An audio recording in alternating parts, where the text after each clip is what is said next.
దేవునికి మహిమ కలుగును గాక. దేవుని నామమునకు స్తోత్రం. హల్లెలూయా.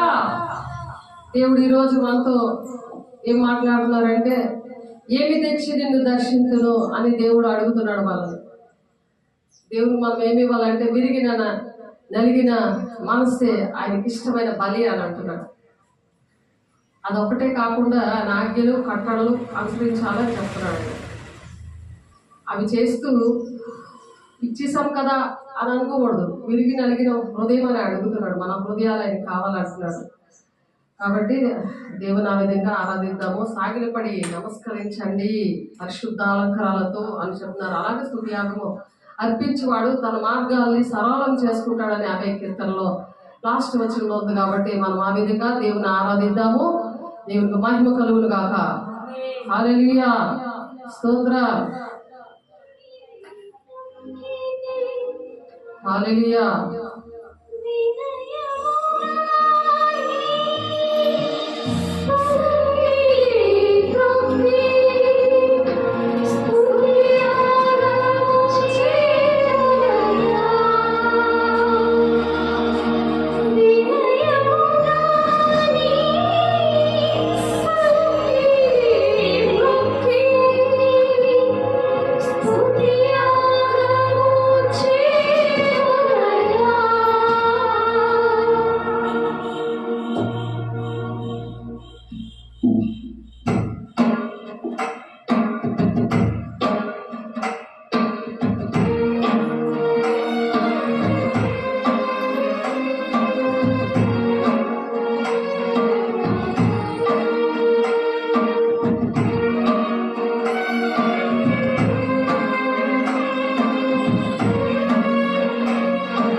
నిర్గమకాండము 23వ అధ్యాయము 15వ వచనం చూద్దాము.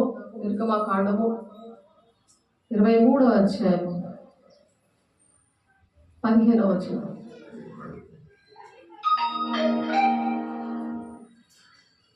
చూడండి, ఆన్లైన్లో ఉన్న వాళ్ళు, ఆఫ్లైన్లో ఉన్న వాళ్ళు, దేవుని బిడ్డలు, మనం ఈరోజు నేర్చుకునే విషయము ఏంటంటే నిర్గమకాండము 23వ అధ్యాయము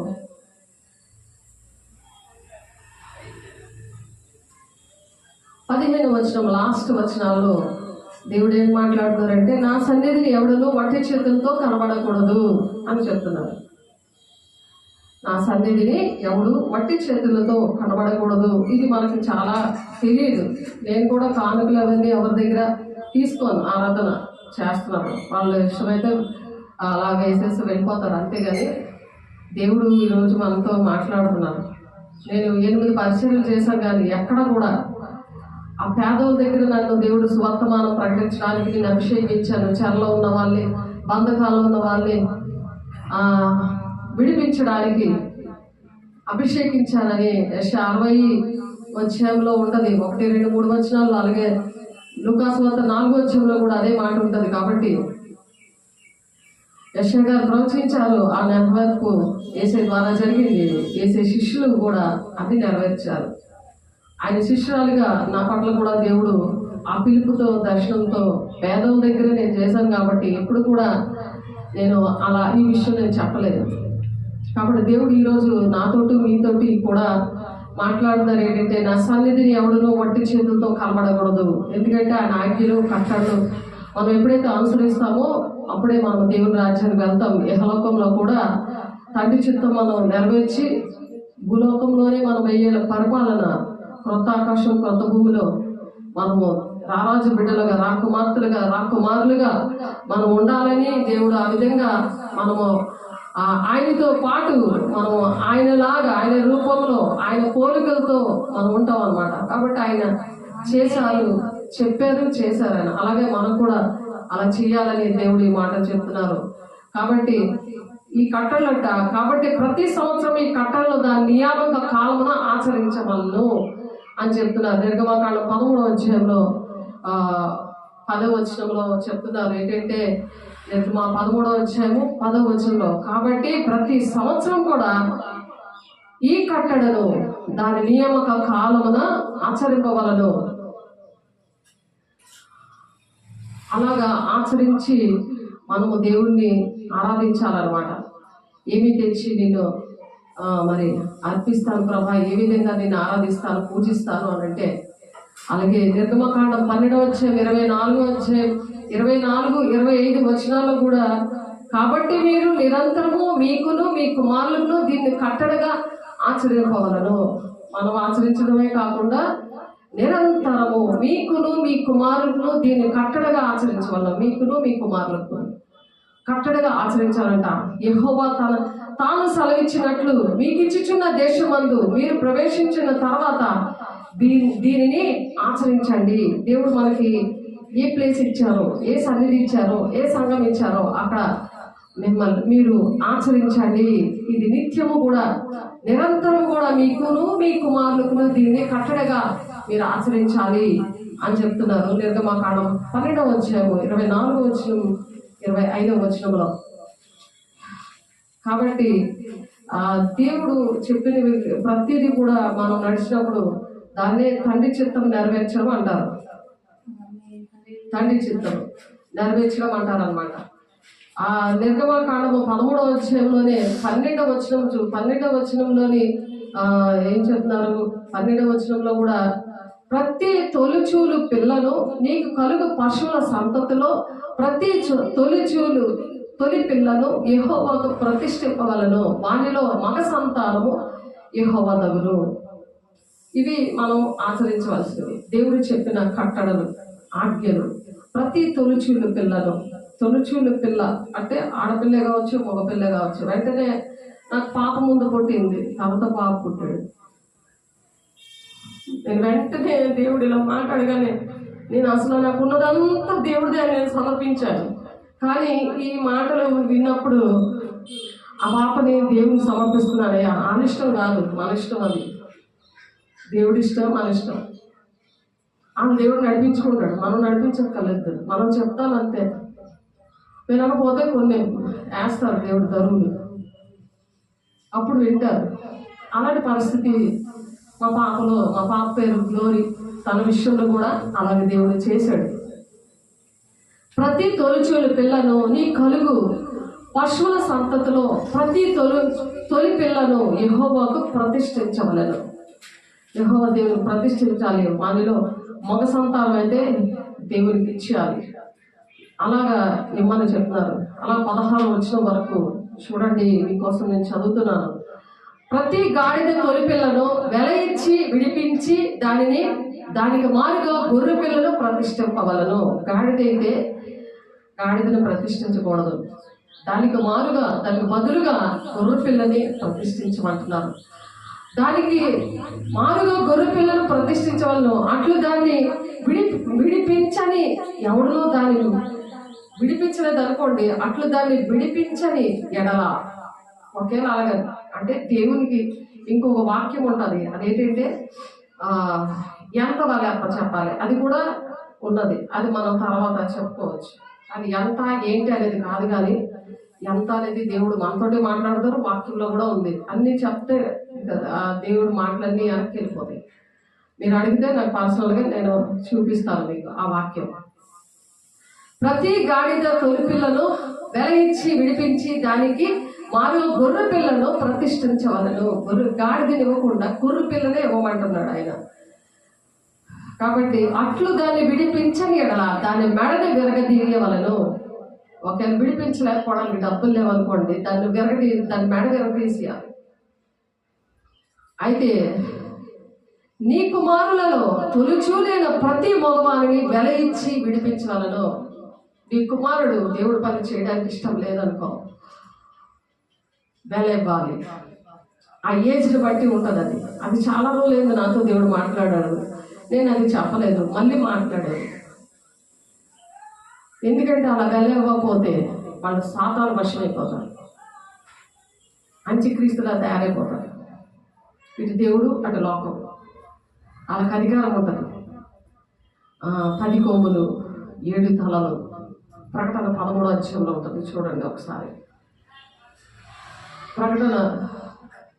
ఆ విషయం కూడా దేవుడు నాతో మాట్లాడారు. ఆ విషయంలో నేను అడిగితే ఈ విషయాలన్నీ కూడా దేవుడు బయలుపరిచారు. ఈ విషయాలు నాకు తెలిసినవే, కానీ నేను చెప్పలేదు. ఇవి ఇలాగే నేను చెప్పలేకపోయాను. నేను అందరి బట్టి దేవుడిని క్షమించమని అడుగుతున్నాను. మరియు పరిశుద్ధులతో యుద్ధము చేయను, వారిని జయింపను, దానికి అధికారం ఇవ్వబడను. ఏం అధికారం ఇవ్వబడిందంట? పరిశుద్ధుల మీద జయం పొందుకోవడానికి దానికి అధికారం వచ్చింది. దానికి అధికారం ఇవ్వబడిందంట పరిశుద్ధులతో. మరియు పరిశుద్ధులతో యుద్ధము చేయను. ఎందుకంటే వాళ్ళ అవిశ్వాసులు ఉండదు, పరిశుద్ధాత్మను పొందుకోకుండా దేవుడి కోసం అన్నీ తెలుసు వాళ్ళకి, కానీ వాళ్ళ పరిశుద్ధాత్మ ఉండదు.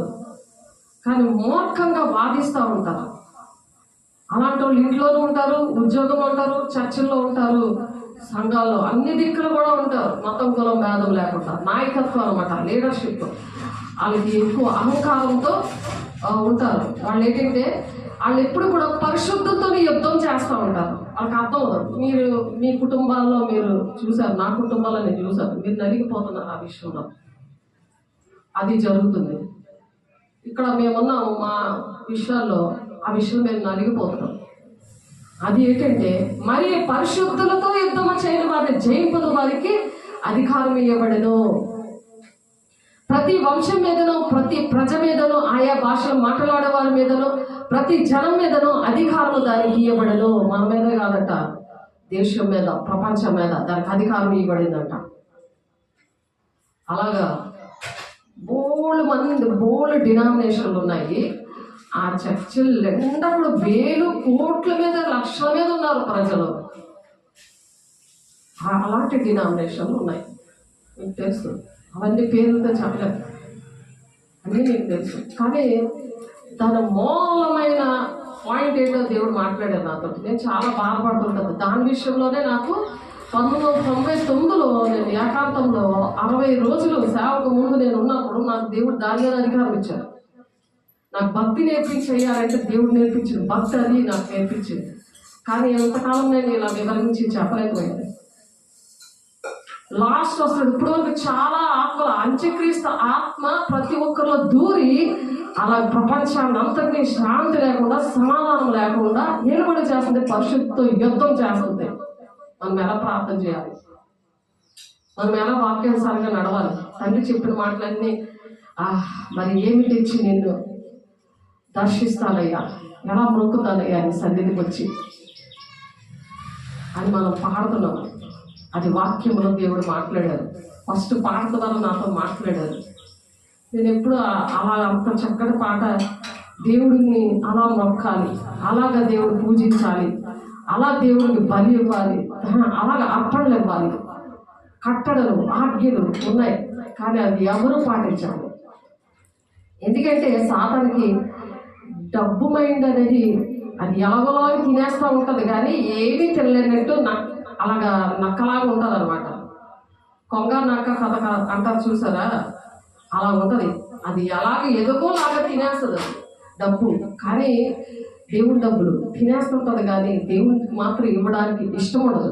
కానీ దేవుడికి ఇవ్వాలి అని దేవుడు మనతో ఈరోజు మాట్లాడుతున్నారు. పోనీ చెప్పిన ఆ వాక్యాలు చెప్పిన మంట వచ్చేస్తుంటుంది, చాలా మంట వచ్చేస్తుంటుంది. వాళ్ళు ఉన్నారు, వాళ్ళు చూసాం, వాళ్ళ బాధపడ్డాం. అందుకని కాంకులు ఎత్తడం కానీ ఏది కూడా మనీ మైండ్ లేకుండానే దేవుడు 25 సంవత్సరాలతో నుండి నేను సేవ చేస్తున్నాను. ఎవరి దగ్గర చెయ్యి చాపే పరిస్థితి లేకుండా దేవుడు మరి 8 పరిచర్యలు, ఇప్పుడు చందగుడ్డి, మధురవాడ, తర్వాత గుంకులాము దేవుడు ఆ పరిచర్యలు చేయడానికి మార్గం సరళం చేశాడు దేవుడు. దేవునికి మహిమ కలుగును గాక.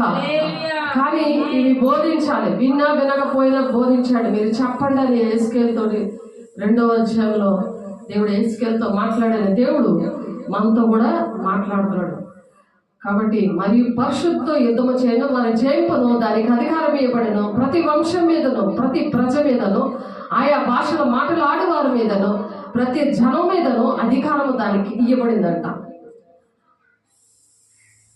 నా బలము నీకు చూపినట్లు భూలోకమందంతటా నా నామమును ప్రచురము చేయనట్లును ఇందుకే నిన్ను నేను నియమించానని మరి మోషే గారితో దేవుడు మాట్లాడారు. నిర్గమాకాండం 9:16లో. మరి దేవుడు భక్తుల్ని దేవుడు ఆయనే కాదు, మోషే గారినే కాదు, మనల్ని కూడా అందుకే నియమించాడు. నేను చేస్తానే ఎవరు చేయకపోయినా. స్త్రీ పురుషుడు భేదం లేదని గలతీ పత్రిక 3వ అధ్యాయంలో ఉంది. దేవుని పని చేయడానికి మరి పునరుత్థాన వార్తని 7 దెయ్యాలు పట్టిన మగ్దలేని మరియ మరి చాటించింది. శిష్యులు వాళ్ళ డోర్లో దాక్కుండిపోయారు, ఎందుకంటే వాళ్ళని కూడా చంపేస్తారని. అలా తిరిగి గల ఆత్మ పరిశుద్ధాత్మ పొందుకోకపోతే తిరిగి గల ఆత్మ ఏలుబడి చేస్తుంది. పరిశుద్ధాత్మ పొందుకుంటే నీతిమంతులు సింహంలాగా ధైర్యంగా ఉంటారని దేవుడు ఆ ధైర్యం శరీరం చంపమని భయపడకు, ఆత్మను శరీరాన్ని చంపమని నువ్వు భయపడని దేవుడు నాకు 99లో మాట్లాడారు. దేవుడు అభిషేకం ఇచ్చి మాట్లాడారు. అప్పుడే నేను ఒంటరిగా నిలబడ్డాను. ఆ ఒంటరి మనిషిని 1000 మందిగా చేశాడు ఈ దినాన. ఆ ప్రవచనం నెరవేర్చాడు ఆయన. యెషయా 20:22 వచనంలో ఉంది. అది నెరవేర్పులో తీసుకొచ్చాడు. ఎప్పుడు వాగ్దానాలు నెరవేరుస్తాడంటే ప్రార్థన సహవాసం రొట్టి విచ్చడం ఎడతెగక ఉన్నప్పుడు, విమర్శించుకుంటూ ఆయన సన్నిధిలోని మరి యేసే శరీరం రక్తం తీసుకుని విమర్శించుకుంటూ తీసుకోమంటాడు ఆయన. అప్పుడు తీర్పు పొందకపోదురు అనుంది అక్కడ వాక్యం. అలాగే ఆయన మరణాన్ని ప్రచురించండి అని ఉంది. 1 కొరింథీ 11:26లో ఆయన మరణాన్ని ప్రచురం చేయాలి. ఆయన మన చనిపోయాడని ఎవరికీ తెలియదు, తిరిగి లేచాడని తెలియదు, ఎందుకు చనిపోయాడో తెలియదు. ఆయన గొర్రె పిల్లగా చనిపోయాడు. పస్కా పండుగ రోజున గొర్రె పిల్లను బలించారు. ఈయనే గొర్రె పిల్లగా మన కోసం చనిపోయాడు. ఆ పస్కా పండుగ కోసమే మరి ఇవన్నీ కూడా అదే ఉంది. ఐగుప్తు ప్రజల్ని బానిసత్వం నుండి విడిపించడానికి 430 సంవత్సరాలు పట్టింది. ఆ బానిసత్వం నుండి విడిపించాక ఈ పనులు చేయాలి, కట్టడలు ఇవన్నీ కూడా అనుసరించాలని వాక్యం చెప్తుంది. కాబట్టి ఈ 13వ ప్రకటన 13వ అధ్యాయము 8వ వచనంలో 7వ వచనం చదువు కదా. 8వ వచనంలో భూ నివాసులందరిలో అనగా జగదుత్పత్తి మొదలుకొని వధింపబడి ఉన్న గొర్రెపిల్ల యొక్క జీవగ్రంథమందు ఎవరు పేరు వ్రాయబడలేదో వారు ఆ మృగమునకు నమస్కారం చేయుదురు. అంత్యక్రీస్తు వస్తాడు కదా. అంత్యక్రీస్తు ఎప్పుడు వస్తాడు?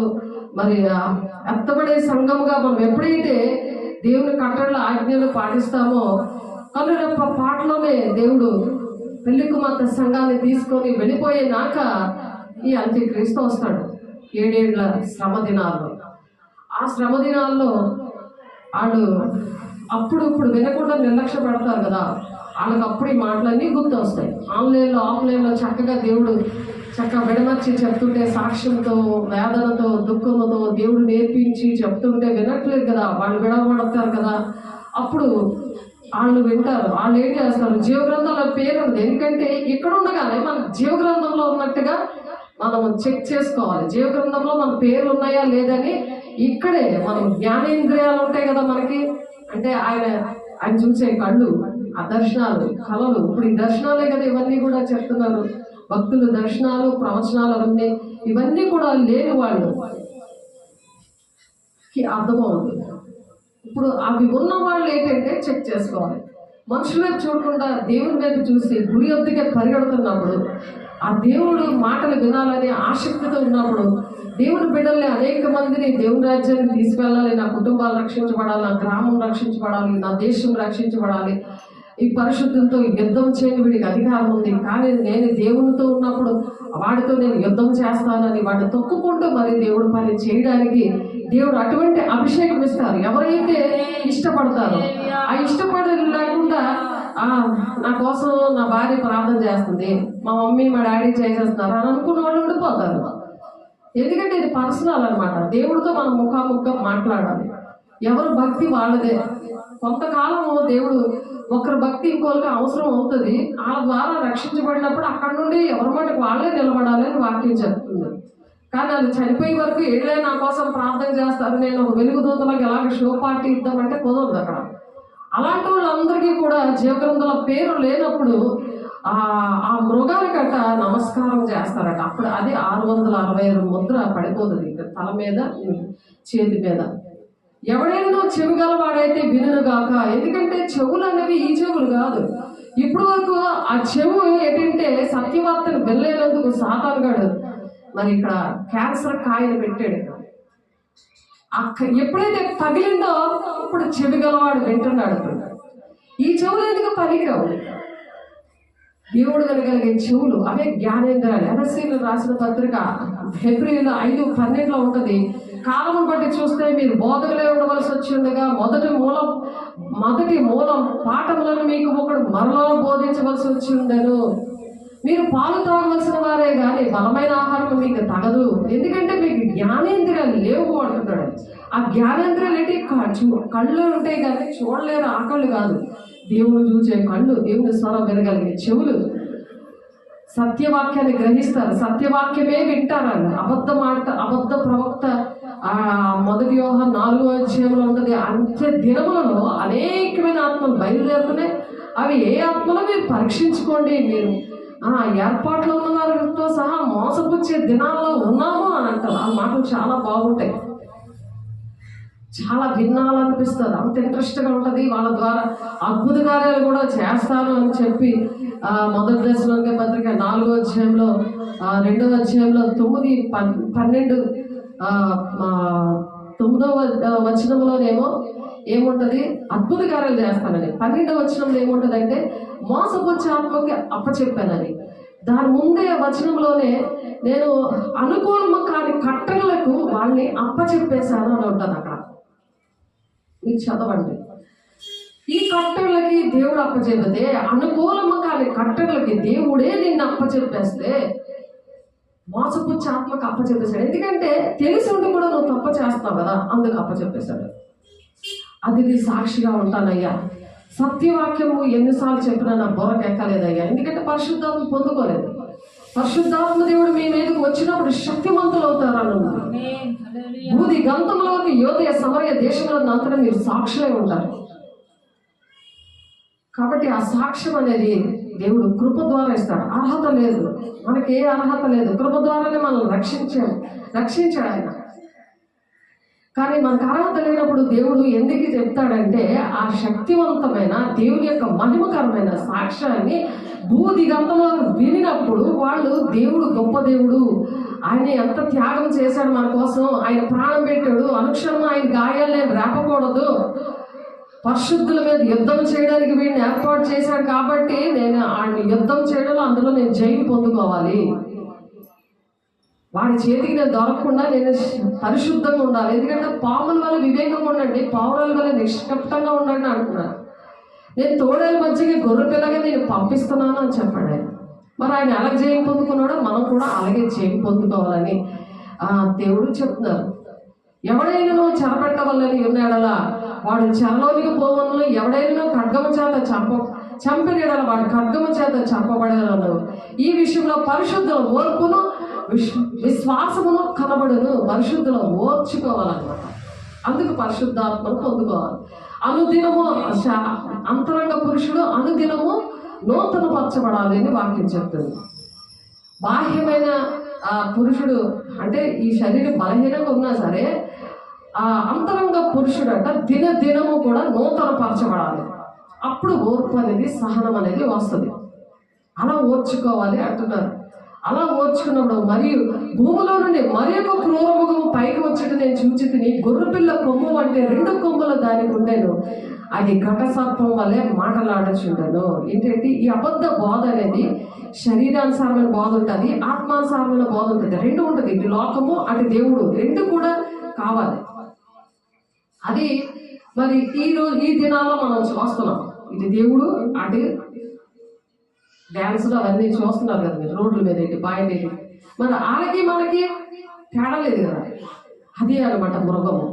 మరియు భూమిలో నుండి మరి ఒక క్రూరమృగం వచ్చిందంట. 11వ వచనంలో ఉంది. ఇందాక ఒక మృగం చూసాం కదా 7వ వచనంలో, అబద్ధ ప్రవక్త, అంత్యక్రీస్తు. అలాగా ఇదొక మృగము. ఏంటంటే ఇది భూమి మీద, అది సముద్రంలో నుంచి వచ్చింది, ఇది భూమి మీద ఉంది, భూమిలో ఉంది, ఇది భూమి మీద నుండి వచ్చిందంట. మరి భూమిలో నుండి వచ్చిందంట మరి ఒక క్రూరమృగం. అంటే మృగాల్లాగా ప్రవర్తిస్తాడు. బాబు ఈనేటి బాబు మృగంలాగా ఉన్నాడు, మూర్ఖుడు, చెప్తే వినడు, అతను అనుకున్నది అయిపోవాలి, వాళ్ళు ఏమనుకుంటారు అది జరిగిపోవాలి, మూర్ఖంగా మాట్లాడి మృగములాగా ప్రవర్తిస్తారు మన పట్ల. పరిశుద్ధంతో అలాగ యుద్ధం చేస్తారు. మరి భూమిలో నుండి మరి ఒక క్రూరముఖము పైకి వచ్చి చూచి తిని గొర్రెపిల్ల కొమ్ము అంటే 2 కొమ్ములు దానికి ఉండను. 2 కొమ్ములు ఉన్నాయి మా ఇంట్లో దానికి. అలాంటి హెయిర్ స్టైల్ అనమాట. ఎంత చెప్పు అదే ఎంతో హాయిగా ఉందని అంటుంది. ఆ క్రూరముఖం ఏం చేస్తుంది, పైకి వచ్చాడు చూసి ఆ గొర్రె పిల్లలాగా యాక్ట్ చేస్తుంది. అంటే దేవుడి మాటలు చాలా బాగా చెప్తుంది, అందరికి ఇష్టమైపోతాయి ఆ మాటలు. ఆ గొర్రె పిల్ల కొమ్మలు అంటే 2 కొమ్మలు దానికి ఉండేను, అది ఘటసర్పం వల్లే మాటలాడచ్చు. ఎలా మాట్లాడుతుంది, ఇటు లోకము అటు దేవుడు. లోక విషయాలు అన్నీ ఉంటాయి, శరీర సంబంధమైనవన్నీ కూడా మీకు పెళ్ళిళ్ళు బాగా అవుతాయి, ఇల్లులు బాగా కట్టుకుంటారు రండి అని అంటది. భూ సంబంధమైనవి వెతుకుతూ ఉంటుంది, భూ సంబంధమైన వాటి కోసమే ప్రార్థన చేస్తుంది, భూ సంబంధమైనవి వెతకమని చెప్తుంది. దేవుని పిల్లలు దేవుని రాజ్యాన్ని కట్టాలి. ఆ సాకార పేర్లు జీవగ్రంథంలో ఉంటాయి. మనం పైన వాటిని వెతకాలి. ఈ మాటలు చెప్పదు. పైన వాటిని వెతకాలంటే పరిశుద్ధాన్ని పొందుకుంటేనే వెతకగలరు. పొందుకోకపోతే భూ సంబంధాలు పెట్టుకునే ఉంటారు. అవి ఉండవు. వాటిని విగ్రహంగా చేసుకోకూడదు, వాటికి సాగిలి పడకూడదు, వాటికి పూజించకూడదు అన్నాడు. అందుకనే యాలయనగా నేను రోషం గల దేవుడు. అందుకనే ఆయన మాట వింటారంటే 1000 తరాల వరకు దీవెన. ఆయన మాట వినపడితే 3-4 తరాల వరకు తండ్రి దోషం కుమారుల మీద ప్రవర్తించేస్తాడంట. అందుకని మనం కట్టలు ఆజ్ఞలు గైకొనాలి. ఆయన ఏమి తెచ్చి నిన్ను దర్శిస్తానయ్యా అని ఒక ఆశతో దేవుడు దర్శనం కోసం రావాలి. దేవా నాతో మాట్లాడు, నాకు నేర్పించు, నన్ను నడిపించు, నువ్వు చెప్తే వింటానయ్యా. నేను ఈ దెబ్బలు ఈ బాధలు పడలేనయ్యా అని భూసంబంధాన్ని వెతికిన వాళ్ళందరూ వస్తున్నారు. అందుకని దేవుడు తీసుకొస్తున్నాడు. అది ఘటసర్పం వల్లే మాట్లాడుతున్నారు. దీనికి ఘటసర్పం మీద అధికారం నాకు 1999లో నాకు ఇచ్చారు. వాళ్ళ దేవుడు నమ్ముకోలేదు. ఒకళ్ళ క్యాన్సర్ పేషెంట్ నోట్లో నుంచి నోరు మూతి ఇలాగ వెళ్ళిపోయింది. చెవులోంచి చీకరి చెవు ప్లస్ నోరు. ఆయన దైవస్వరూపాడు. మరి యాకాంతంలో 60 రోజులు దేవుడు పెట్టి ఈ 5గురిని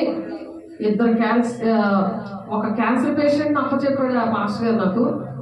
3 కూడా అన్నిలే, దేవుడు నమ్ముకోలేదు. వాళ్ళు 4 ఘటసర్పం పట్టినోడు. దేవుడు అంటే ఇష్టమే, కానీ అబద్ధమైన మాటలు అన్నమాట. దేవుడి మాటలు కాదు అవి. దేవుడివే అనుకుంటారు కానీ అన్ని దేవుడు చేస్తాడని చెప్తారు కథలు. కానీ దేవుడు ప్రణాళిక ఏంటి, ఆయన కట్టడలు ఏంటి, ఆయన ఆజ్ఞలు ఏంటి, తండ్రి చిత్తం ఏంటి, అది చెప్పరు. దేవుడు ఏం చెప్పారు? సర్వలోకాలు వెళ్ళి సర్వ సృష్టికి మీరు సువార్త ప్రకటించండి, నా మూలంగా మీరు బాప్తీసాలు ఇవ్వండి. అంటే శిష్యులను తయారు చేయమంటే విశ్వాసం తయారు చేస్తారు. ఆ శిష్యులే బాప్తీసాలు ఇవ్వమంటున్నారు, వాళ్ళే ఇవ్వమంటున్నారు. మొత్తం 28వ అధ్యాయం 18, 19, 20 వచనంలో ఉందన్నమాట. బాప్తీసాలు ఇవ్వండి, నేను ఏ సంగతులు చెప్పినా అవే మీరు బోధించండి అన్నాడు ఆయన. అంత ఖచ్చితంగా చెప్పండి. ఆ 3 విషయాలు చేస్తే సదాకాలం నేను మీతో ఉంటాను అంటున్నాడు. భూలోకంలో నీతో నాతో ఉంటాడు, పరలోకంలో ఆయనతో మనం అందరం కలిసి ఉండాలని దేవుడు ఆశపడితే ఇక్కడ క్రూరమగం అనే ఘటసర్పము మాటలు చెప్తున్నారు. ఆ మాటలు చెప్తున్నారు అంటే లోపల కపటం ఉంటుంది, ధనాపేక్ష ఉంటుంది. ఎక్కడ పడితే అక్కడ దోచేయడము, అక్కడ మాయతోటి మోసంతో మరి అన్ని గుడ్లు చర్చలు అన్ని కట్టేయడము. అది ఎంత మోసము, దోచుకోవడం దేవుడు బిడ్డల్ని. అది ఘటసర్పం అన్నమాట. దాని మీద అధికారం ఇచ్చారు నాకు. ఆ భక్తి ఇవన్నీ నాకు అప్పుడు నేర్పించారు. కానీ చెప్పడానికి వేరే విధంగా చెప్పారు, కానీ ఈ విధంగా చెప్పడానికి కుదరలేదు. దేవుడు ఈరోజు మరి అనేక మంది ఆ బాధలు పడుతున్నారు, నేను కూడా పడుతున్నాను కాబట్టి దేవుడు చెప్పించారు. మనకు బాధ వస్తున్న బాధ అర్థం అవుతుంది కదా, అందుకని దేవుడు ఈరోజు చెప్పించారు. దేవుడు మహిమ కలుగును గాక.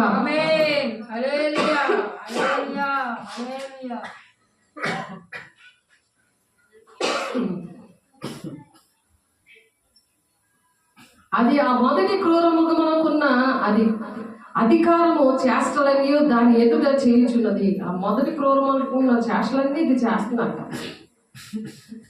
మరియు చావు దెబ్బ తగిలిన బాగుపడి ఉన్న మొదటి మృగమునకు భూమి దానిలో నివసించే వారిలో నమస్కారం చేయనట్లు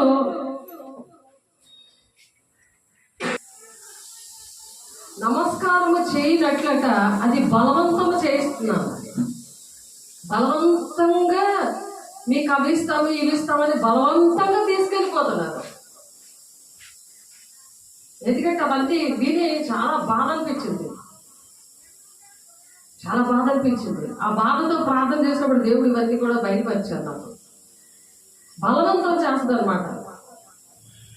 ఇక్కడ నీకేమి ఉండదు, ఇది పరిస్థితి అని చెప్పి అవి బలవంతం చేస్తూ ఉంటాయి.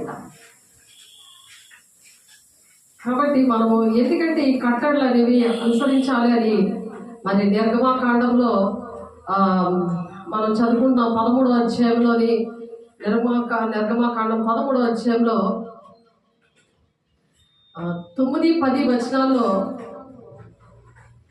కాబట్టి మనము ఎలాగా ఆచరించాలంటే యెహోవా ధర్మశాస్త్రం నీ నోట నుండినట్లు బలమైన చేతితో యెహోవా ఐగుప్తులో నుండి నేను బయటికి రప్పించినందుకు ఈ ఆచారం నీ చేతి మీద నీకు సూచనగాను నీ కన్నుల మధ్య జ్ఞాపకార్థముగా ఉండును. ఐగుప్తీయులు బానిసత్వం నుండి దేవుడు విడిపించాడు. మనల్ని కూడా కొన్ని అలవాట్లు, కొన్ని చెత్త పనులు, కొన్ని చెత్త బోధల నుండి దేవుడు విడిపించాడు. దేవుడికి మహిమ కలుగును గాక. ఆనాడు ఆయన విడిపించిన దేవుడు వాళ్ళు ఎంత సడుక్కున్నా సరే, ఎన్ని ఇచ్చినా సరే నాకు ఇంకా ఏటి లేదనే శరీర సంబంధమైన ఆ బోధలో ఉండి శరీర సంబంధమైనవే ప్రార్థనలే చేశారు. ఇప్పుడు కూడా అలాగే చేస్తున్నారు. ఎందుకు చేస్తున్నారంటే ఆయన కట్టల్లో ఆయన ఆజ్ఞలు తెలియవు, ఎవరు చెప్పట్లేదు, నేను కూడా చెప్పలేదు. నేను కూడా దానికి కారణమే, అందుకే దేవుడిని క్షమించమని అడుగుతున్నాను. నా జీవితం అంకితం చేశాను, దానికోసమే భక్తి నేర్పించమని అడిగాను దేవుడిని. కానీ ప్రతిదీ కూడా దేవుడు నేర్పిస్తేనే ఆ రోజు దేవుడు మాట్లాడతాడు అంతే. అవి నాకు తెలిసిన విషయాలు కానే కాదు. కానీ యెహోవా ధర్మశాస్త్రం అంట, నీ నోట నుండినట్లు బలమైన చేతితో యెహోవా ఐగుప్తుల నుండి నిన్ను బయటికి రప్పించాడు. నిన్ను నన్ను ఆ బలమైన చేతితో, ఆయన బలమైన చేతితో తీసుకొచ్చాడు. నా వైజాగ్ నుండి విజయనగరం దర్శనం పిలుపు మీద ఉద్యోగాన్ని, కుటుంబాన్ని, ఆస్తిని, సమస్తాన్ని విడిచిపెట్టి తీసుకొచ్చాడు. మరి నేను ఆచరించాలి కదా, నేను ఆచరించాలా, అందరికీ చెప్పాలా లేదా? మరి మిమ్మల్ని కూడా ఎలాగా దేవుడు తీసుకొచ్చాడు, ప్రతి ఒక్కరిని తీసుకొచ్చాడు. ఒక్కొక్క బాధలోండి, ఇబ్బందులోండి దేవుడు తీసుకొచ్చాడు. చెడు వ్యసనాల నుండి దేవుడు తీసుకొచ్చాడు. మనం అదట ఆ దేవుని ఇవ్వవలసినవి అలాగా వేసినప్పుడు ఆ చేతికి అడ్డ ఎలా ఉంటుందంటే ఐగుప్తుని బలపడి బయటికి రప్పించినట్టుకు ఈ ఆచారము నీ చేతి మీద నీకు సూచనగా ఉంటుందట. చేతిలో నీకు ఒక సూచన ఉంటుంది అన్నమాట. నువ్వు చేతితో నువ్వు ఇస్తున్నప్పుడు అదొక సూచన. ఏమి తెచ్చి నేను దేవుని దగ్గరికి ఏమి ఉట్టి చేతితో రాకూడదు అని చెప్తున్నాడు ఆయన. ఏం తెచ్చి నిన్ను దర్శించున్నాయా, ఉట్టి చేతితో రాకూడదని. నిర్గమకాండము 23:15 నీ సన్నిధిని ఎవడును ఒట్టి చేతులతో కనబడకూడదు అని చెప్తున్నాడు ఆయన. మరి బానిసత్వం నుండి మనం వచ్చినప్పుడు మనం ఉట్టి చేతితో కనబడతానికి మంచిదా? మనం దేవుని కట్టడలో ఆజ్ఞలు పాటించకుండా దేవుని రాజ్యానికి వెళ్తామా? మనం సంపాదించిన అన్ని భూమితో పాత ఆకాశం పాత భూమిలో లైవ్ అయిపోతుంది అని ఉంది కదా వాక్యం. క్రొత్త ఆకాశం కొత్త భూమి దేవుడు ఇస్తాడు, అందులో మనము నివసిస్తాం. ప్రకటన 21:1, 2, 3 వచనాలు ఉంటుంది అన్నమాట. కాబట్టి ప్రతి సంవత్సరము ఈ కట్టడను దాని నియామక కాలమందు ఆచరించాలంటారు.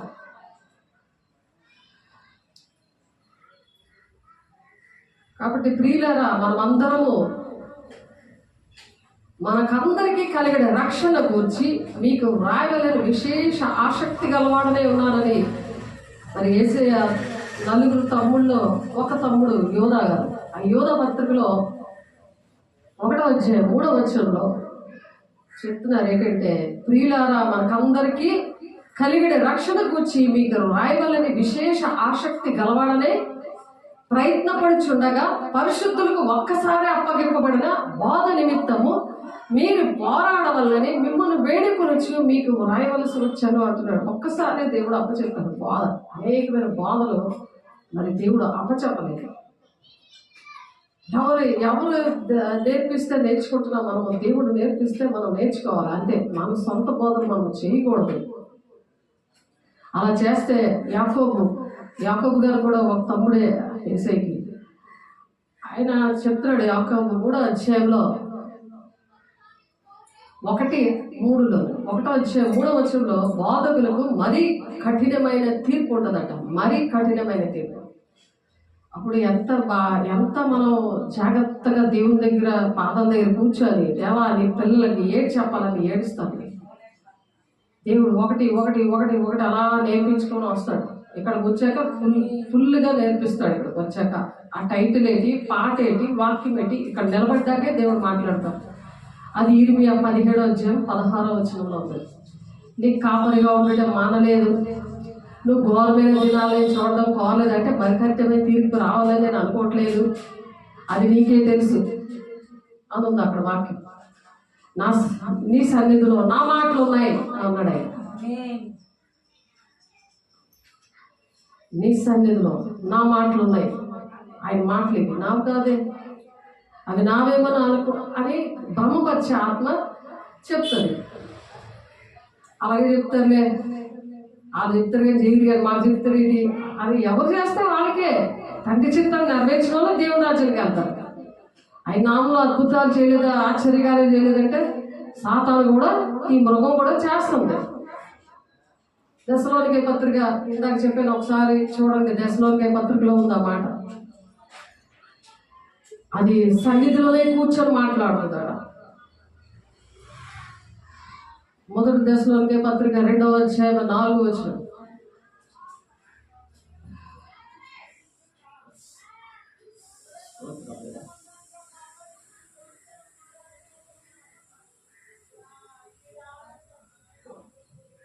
ఏది దేవుడు అనబడనో, ఏది పూజించబడనో దాన్ని అంతటినీ ఎదిరించు. అసలు దేవుడు పూజించాలి కదా, ఆయన దగ్గరికి ఏం ఒట్టి చేతితో రాకుండా పూజించాలన్నాను కదా.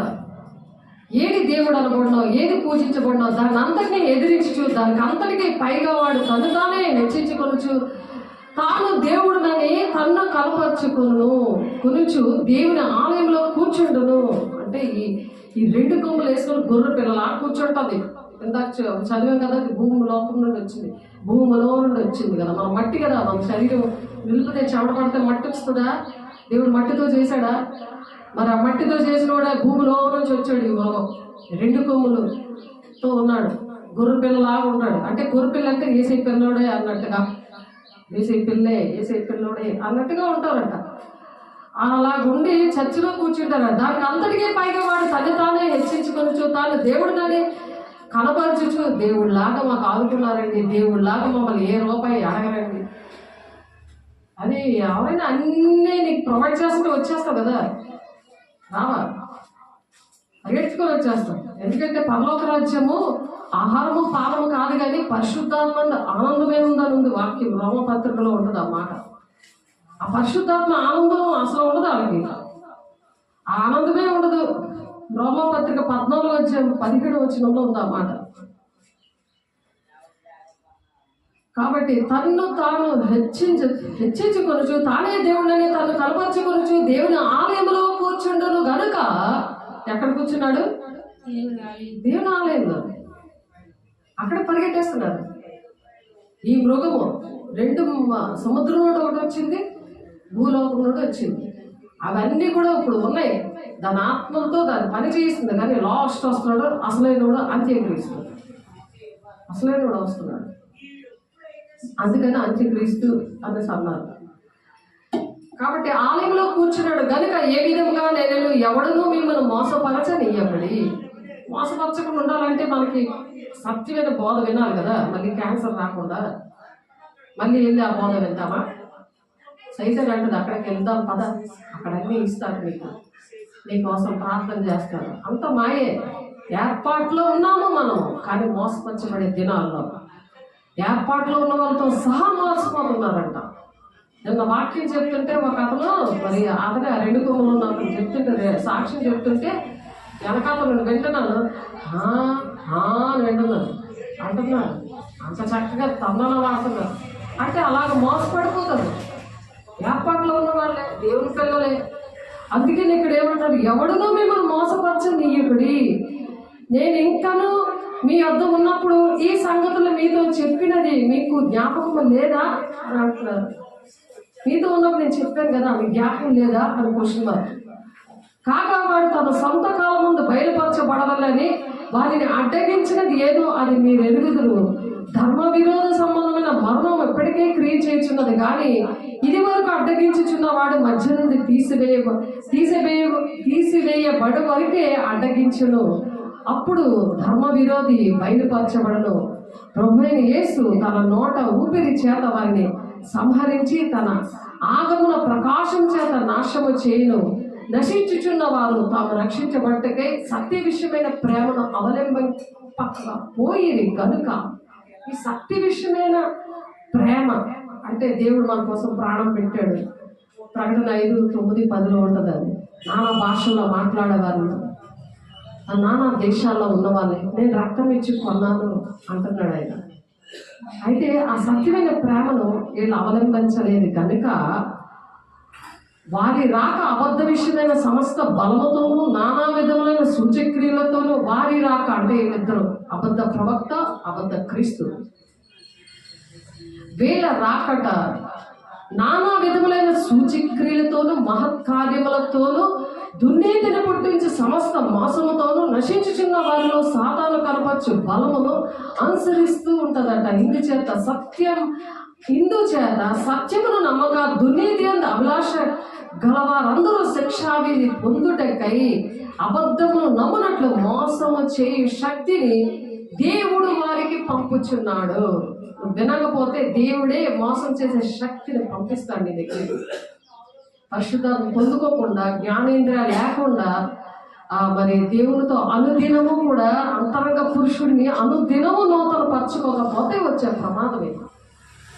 వాళ్ళు జనాలు ఉన్నారు కదా, చక్కగా నా పిల్లలకి మ్యారేజ్ చేస్తారు, నాకు కష్టం వస్తే అందరూ వచ్చి బాగా నాకు పెళ్ళిలాగా నా చావేటి పెళ్ళేటి అన్నీ కూడా చక్కగా చేస్తారు. అదే మైండ్లో సాతాను పెడతాడు. అందుకే వెళ్తున్నారు ముందుగానే ఆ ప్లేసు పెట్టికి అన్నీ కూడా వాళ్ళు డబ్బులు కలెక్ట్ చేసుకుంటున్నారు. విన్నాను నేను, విని వాళ్ళు ఏడుస్తున్నారు. అమ్మ నేను చేస్తాను, నువ్వేం బాధపడకు, సత్యవాక్యాన్ని అవలంబించి వాక్యం ఇలా చెప్తున్నాను బుజ్జగించడం జరుగుతుంది. వాక్యం చూపించి అది కాదు, అలాగేమి ఉండదు. దేవుడు అనేక మంది దేవుని పిల్లల దగ్గరికి తన్ను ప్రేమించే వారికి సమస్తము సమకూడి జరుగుతాయని నా పాప విషయంలో, నా బాబు విషయంలో, నా శాఖ విషయంలో, ప్రతి విషయంలో కూడా నేను పిలుపు దర్శనం మీద వస్తే అన్నీ కూడా రాజరికం రారాజు పిల్లలకి ఎలా జరుగుతాయి అలా జరిగే ప్రతి విషయాలు కూడా నాకు ఇప్పుడు కూడా అలాగే జరుగుతున్నాయి. తన్ను ప్రేమించి ఆయన ఆజ్ఞలు కట్టల్లో గైకుంటే చాలు సమస్తము సమకూడి జరుగుతాయి. వాళ్ళు ఎవరో మనకు తెలియదు. ఎప్పుడు తెలియలేని వాళ్ళు వస్తారు, వాళ్ళు మతము కులం భేదం ఉంటారు. అలా వచ్చి దేవుడు అలా సహాయం చేస్తారు. దేవుడు చేయాలి కానీ మనుషులు చేసేది కాదు ఇది. అందుకే దేవుడు అలా ఆలోచిస్తున్నందుకు దేవుడు ఏం చేశారు, ఇక్కడ మోసం వచ్చే శక్తిని దేవుడు వాళ్ళకి పంపించాడట. ఆ మోసం చేసే శక్తి.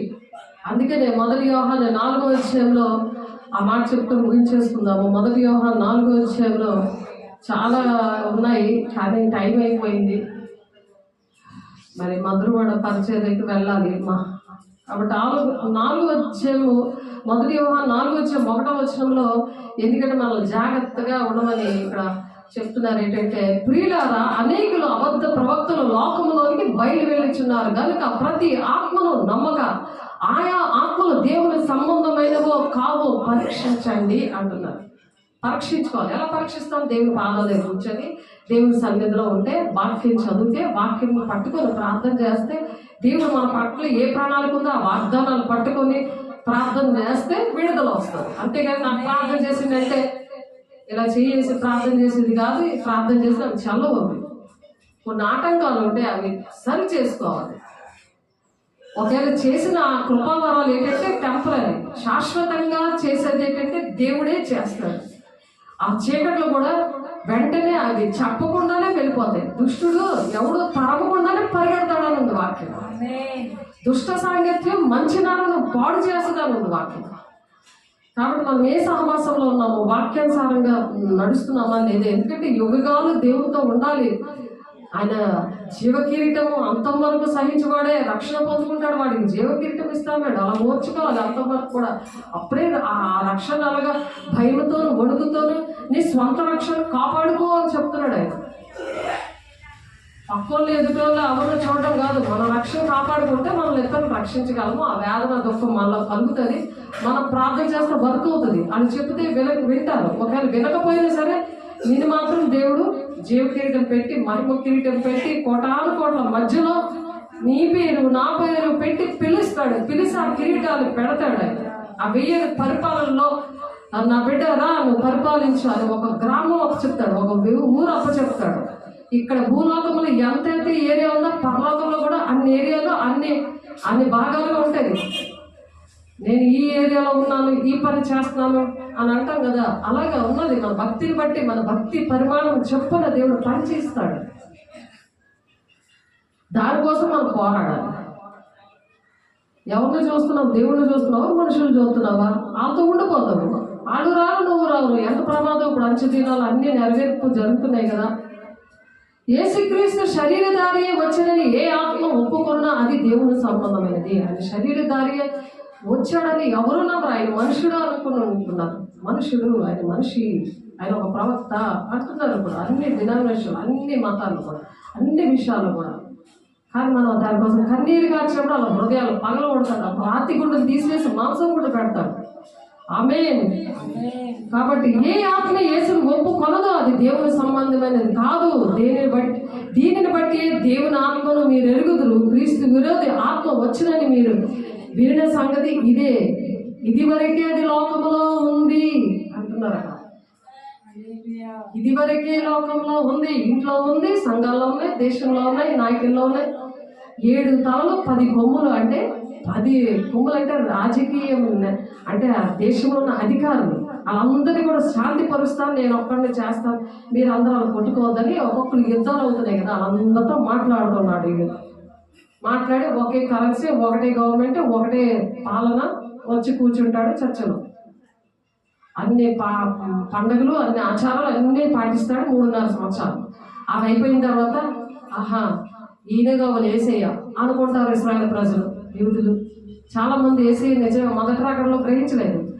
ఇప్పుడు రాగానే అమ్మయ్య, ఇప్పుడు కూడా ఎదురు చూస్తున్నారు ఆ మహానుభావులు. చల్లా చెదిరి అయిపోయారు. రాకడి అంటే దేవుడు రాకడి సూచనలో మనం చెప్పుకున్నాం, డిస్క్రిప్షన్లో ఉంటాయి అవన్నీ కూడా. ఆ 3.5 సంవత్సరాలు చక్కగా పరిపాలిస్తాడు. 3.5 సంవత్సరాలు అయిపోతే ఇంకొక 3.5 సంవత్సరాలు. అప్పుడు వాడు రూపం బయలుపడతాడు. ఆ రూపం అప్పుడు తెలుస్తుంది. నేనే దేవుడు అని కూర్చుంటాడు గట్టిగా. ఇందాక చదివాను కదా, అలా కూర్చుంటాడు. ఇంకా నీకు రేషన్ అయినా ఏదైనా సరే నాకు నమస్కారం చేస్తానే, ఆ ముద్ర వేయించుకుంటానే, లేకపోతే లేదు అని ఒకటే మాట. ఇప్పుడు అటువంటి దినాల్లో ఉన్నాం. అందుకనే వాక్యం తెలిస్తేనే నెరవేర్పు జరుగుతుంది కదా. ఈ భూలోకంలో నెరవేర్పు జరుగుతుంది. బాబోయ్ అనేసి భయం పుట్టుకుంటుంది, నిద్ర పడుతుంది. నీకు లెగిస్తావు, దేవా నాకు నేర్పించు, ఏంటి నన్ను ఎలా వాడుకోవాలని ఇష్టపడుతున్నావు, నా పట్ల నీకు ప్రణాళిక ఏంటి, తండ్రి చిత్తం ఏంటి, నా పట్ల ఏంటి, నేను చేస్తాను అని దేవుని ఆలయంలో వచ్చేవనుకో దావీదు భక్తులాగా చిరకాలం యెహోవా మందిరంలో నేను నివాసం చేయాలని ఒక వరం అడిగారు అన్నట్టుగా రావాలి దేవుని సన్నిధిలో. లేకపోతే దేవుని ఆలయాన్ని నీ ఇంటిని చేసుకోవాలి. అక్కడ కుదరట్లేదు, దేవుడి ఆలయానికి వచ్చేయాలి. 24 గంటలు అందుబాటులో ఉంది, తాళాలు ఇస్తున్నాము. చక్కగా బల్లారాధన ఎడతెగక తీసుకోవడానికి దేవుడు సహాయం చేస్తున్నాడు. దేవుడు మాట్లాడే దేవుడు, అద్భుత కార్యాలు అపోస్తుల ద్వారా చేస్తానన్న దేవుడు, ఆనాడు చేస్తానన్న దేవుడు ఈ దినాల్లో కూడా చేస్తున్నాడని హెబ్రీయుల పత్రికలో చాలా మంది ఇప్పుడు ఎక్కడున్నారో అపోస్తులు అంటున్నారు. అప్పుడు ఆనాడు చేశాడు, ఇప్పుడు అక్కడ చేస్తున్నారు అంటున్నారు. కానీ దానికి దేవుడు ఏంటి చెప్తారు, పూర్వకాలమందు నానా సమయంలోనూ నానా విధములుగాను ప్రవక్తల ద్వారా మన పితరులతో మాట్లాడిన దేవుడు ఈ దినముల అంతమందు, ఇప్పుడు నమ్మలేదా, ఈ దినముల అంతమందు కుమారుని ద్వారా మనతో మాట్లాడుతున్నాడు. జ్ఞానేంద్రియాలు ఉంటాయని ఈ రోజు ఆ క్యాన్సర్ కాయ పగిలింది. ఆమేన్. ఈ రోజు దేవుడు మాట్లాడుతానని అంటున్నాడు. ఎంతవరకు మాట్లాడడానికి రమ్మంటే రాలేదు. సాధారణ పాస్టర్ గారు బ్యాక్ బోన్ లో ఉంటాను అని చెప్పిన మనిషికి తాళం ఇస్తే దగ్గర 2 నెలలు 3 నెలలు అయిపోతుంది, రాలే. ఎప్పుడైతే కాయ వచ్చిందో, ఆ నాలుక కట్ అయిపోయిందో, మాట పోయిందో, అప్పుడు గుర్తొచ్చింది దేవుని ఆలయం. దేవుడు పిలుస్తాడు, దర్శిస్తాడు. ఆ మాట చెప్పగానే వెంటనే తాళం చేతిలో పెట్టాను. కానీ దాన్ని యూజ్ చేసుకోవాలి. మరి మధ్యలో తిప్పలు పడిపోయాయి. మరి తిప్పలు వచ్చేసి సాతానుగాడు ఎలాగో దేవుడు నూరుతాడు గట్టిగా దేవుడి పిల్లల్ని. సాక్షిగా నిలబెట్టుకున్నాడు. దేవుడికి మహిమ కలుగునుగాక. ఆ దినమున అంతమందున కుమారుని ద్వారా మనతో మాట్లాడాను. కుమారుని ద్వారా మనతో మాట్లాడుతున్నాడు దేవుడు. ఆయన ఆ కుమారుని సమస్తమునకు వారసులుగా నియమించను. ఆయన ద్వారా ప్రపంచములను నిర్మించను. ఆయన ప్రపంచాలన్నీ నిర్మించాడు. ఆయన దేవుని మహిమ యొక్క తేజస్సును, ఆయన తత్వం యొక్క మూర్తిమంతమైన ఉండి తన మహత్తుగల మాట చేత సమస్తమును నిర్వహించుచు పాపముల విషయంలో శుద్ధీకరణము తానే చేసి దేవదూతల కంటే ఎంత శ్రేష్టమైన నామము పొందెనో వారికంటే అంత శ్రేష్ఠుడే ఉన్నత లోకమందు మహామహుడగు దేవుని కుడిపార్శ్వమున ఆయన కూర్చున్నాడు. మన కోసం ప్రార్థన చేస్తున్నాడు. తండ్రి చిత్తాన్ని నెరవేర్చడానికి ఆయన మన కోసం, పరిశుద్ధుల కోసం ప్రార్థన చేస్తున్నాడు. ఆయన ఆయన ఏ విధంగా తండ్రి చిత్తాన్ని నెరవేర్చాడో మనము కూడా అలాగే నెరవేర్చాలని దేవుడు ఆశపడి మాటలు చెప్తున్నాడు. కాబట్టి దేవుడు ఈ మాటలు దీవించిన కాక పరిశుద్ధాత్మడానికి వందనాలయ్యా. మహిమగల దేవానికి స్తోత్రాలు దేవా. అయ్యా అనేకమైన విషయాలు మాతో మాట్లాడే ప్రభు, బలపరచమయ్యా, స్థిరపరచమయ్యా నా తండ్రి. మరి క్యాన్సర్ పేషెంట్లు మరి నాయన మరి జొన్నగుడ్లు అయ్యా 2-3 చెస్ట్ క్యాన్సర్, మరి నాయన ఇదిగో నాయన నోటి క్యాన్సర్ ప్రభా నా తండ్రి. అలాగే అయ్యా అనేకమైన క్యాన్సర్ నుండి ఇంగ్లాపల్లో మరి విడిపించావు నా తండ్రి నాయన. అయ్యా ఈనాడు కూడా ఆ పితరులతో మాట్లాడే దేవుడు, ఈనాడు కూడా నువ్వు కార్యాలు చేస్తున్నావు అది చెప్తున్నావు ప్రభా తండ్రి నాయన. అవి నమ్మి వారు నమ్ము వారి ఎడల నేను సూచక్రియలు చేస్తానని మార్పు 16-17 చెప్తున్నా ప్రభా. తన దూతలను వాయువులుగాను తన సేవకులను అగ్ని జ్వాలలుగాను చేసుకున్నవాడు అని తన దూతల గురించి చెప్తున్నాడు అని చెప్తున్నాను. ఆయన మేము సాతాను దూతలుగా కాకుండా నీ దూతలుగా నీ సేవకులుగా ఉంటామని తీర్మానం చేస్తున్నాం ప్రభా. నీ పని చేస్తామయ్యా, నీ సేవకులుగా ఉంటాం, నీ దూతలుగా ఉంటాం నాయన. అయ్యా హెబ్రీయులు 1:7 తండ్రి మరి చూపించావు నా తండ్రి. అయ్యా తన దూతలను వాయువులుగా వాడుకుంటున్నాను, తన సేవకులను అగ్ని జ్వాలలుగా మరి నువ్వు చేసుకొని నాయన అయ్యా తండ్రి దాన్ని పని చేయడానికి మరి అయ్యా మీరు ఇష్టపడుతున్నానికి వందనాలు ప్రభా. అలాగే 104 ఆయా కీర్తనలో కూడా ప్రభా వాయువులను తమకు దూతలుగాను అగ్ని జ్వాలలుగాను తనకు పరిచారకులుగాను ఆయన చేసుకొని ఉన్నాడని చెప్తున్నావు ప్రభా. ఇదిగో నేను నీ బిడ్డలు మమ్మల్ని నాయన నీ పరిచారకులుగా నీ దూతలుగా నాయన ఇదిగో దావీదు భక్తుడు కూడా అదే మాట చెప్తున్నాడు ప్రభా తండ్రి నాయన. మీరే సహాయం చేస్తున్నారని స్తోత్రాలు నాయన.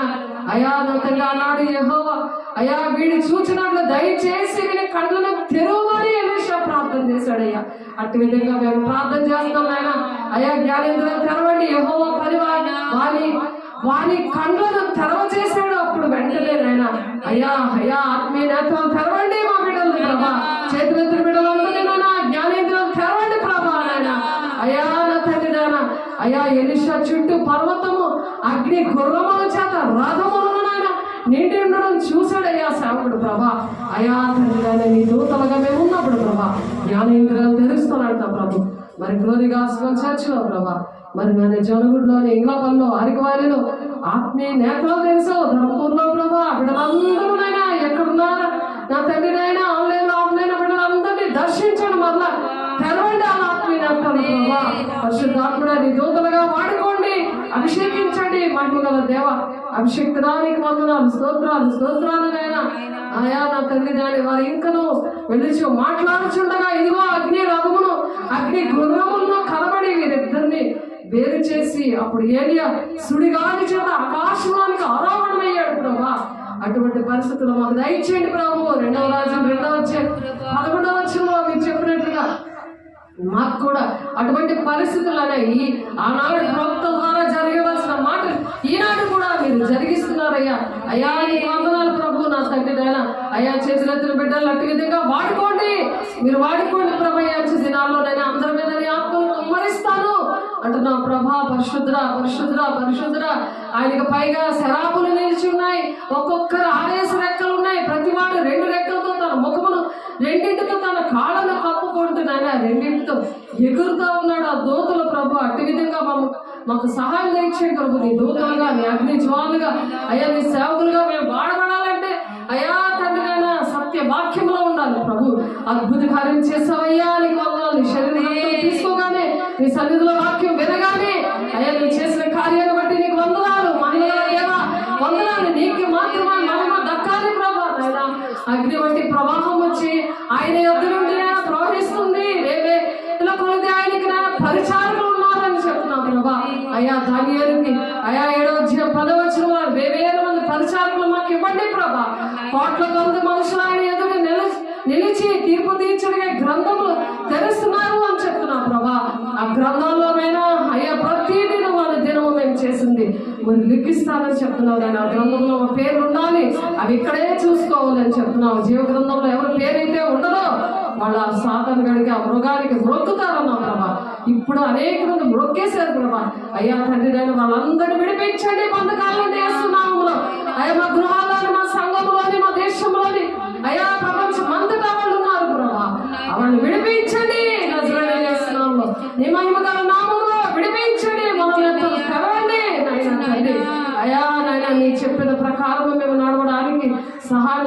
నాయన అయా తండ్రి సర్వలోకనాథునికి యెహోవా సన్నిధిని విడిచి బయలు వెళ్ళి ఆకాశపు అయా చతుర్వాయువులు ప్రభా నా తండ్రి నాయన మరి జక్రాయ గారికి నాయన దర్శనాలు చూపించాం. జక్రయ 6:5 ప్రభా అట్టి దర్శనాలు మాకు దయచేయండి ప్రభా. మా బిడ్డలతో మాట్లాడండి ప్రభా. మీరందరూ రక్షణని స్వాస్థ్యము పొందుకోవాలి, వారికి పరిచారము చేయటికే పంపబడిన సేవకులైన ఆత్మల కారా అంటున్నావు నాయన. అయ్యా అటువంటి మా ఆత్మలుగా మేము ఉండాలి అని ఆశపడుతున్నామయ్యా. మా బిడ్డల ఉండాలని ఆశపడుతున్నామయ్యా. మా కుటుంబాల ఉండాలని ఆశపడుతున్నామయ్యా. ఆయా ప్రతి ఒక్క సంఘము అలా ఉండాలని ఆశపడుతున్నామయ్యా. మా దేశం అంతా అలా ఉండాలని ఆశపడుతున్నామయ్యా. ప్రతి ఒక్క పద్నాలుగు ప్రకారం మమ్మల్ని దీవించండి, ఆశీర్వదించండి. నీ కృపలో భద్రపరిచే ప్రతి వాగ్దానానికి బలమైన హస్తాల్లో పెడుతుంది అయ్యా. మరి నీ సాక్షిగా మమ్మల్ని నిలబెట్టుకుంటున్నందుకు వందనాలు స్తోత్రాలు చెల్లిస్తూ యేసే పరిశుద్ధ నామములో బ్రతిమలాడి వేడుకుంటున్నాం తండ్రి. ఆమేన్. తండ్రి యొక్క దీవెన, కుమారుని యొక్క కృప, పరిశుద్ధాత్మ యొక్క నిత్య సావాసం అయా నా తన చేతులెత్తున బిడలకి ప్రభా మీరు దయచేసి మరి ఇంకనూ రక్షణ లేని వారికి అయా తండ్రి నాయన రక్షణ పొందుకున్న వారు అందరూ కూడా బాధ్యత కలిగి ప్రభా ఈ రాజ్యానికి నాయన వారసులుగా తీసుకువెళ్ళడానికి అనేక మంది నాయన అయా బుద్ధిమంతులు ఆకాశంలో జ్యోతుల ప్రకాశించేవారిగా అయా చేయడానికి మీరు సహాయం చేసి సదాకాలము తోడైంది నడిపించును గాక. ఆమేన్ ఆమేన్. దేవునికి మహిమ కలుగును గాక. దేవుని వందనాలు. God bless you. దేవుడు మిమ్మల్ని దీవించి ఆశీర్వదించును గాక. ఆమేన్.